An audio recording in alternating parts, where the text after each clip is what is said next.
Hello food lovers, welcome back to our channel. నేను మీ రాణి Erramsetti. Friends, ఈరోజు recipe వచ్చేసి కొత్తిమీర చట్నీ అండి. డైలీ దోశలకి, ఇడ్లీకి పల్లీ చట్నీ, కొబ్బరి చట్నీ ప్రిపేర్ చేసి హడావిడిగా చేసి పెట్టే కన్నా మనం ఈ చట్నీని ఒకసారి చేసి పెట్టుకుని స్టోర్ చేసుకుంటే డైలీ ఇడ్లీ చట్నీకి శ్రమ పడాల్సిన పని లేకుండా చక్కగా సర్వ్ చేసుకోవచ్చండి. కొత్తిమీర కాడలతో సహా ఈ చట్నీ అనేది చేసి చూపించాను.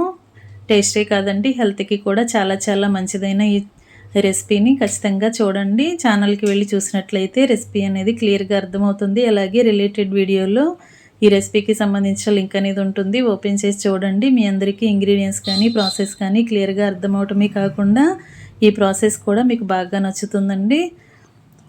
డైలీ ఇడ్లీ చట్నీ సర్వ్ చేసుకోవటమే కాకుండా రైస్కి కూడా చాలా చాలా బాగుంటుంది. తప్పకుండా ట్రై చేయండి. మరొక రెసిపీతో మళ్ళీ కలుద్దాం. Thanks for watching. నేను మీ రాణి ఎర్రంశెట్టి.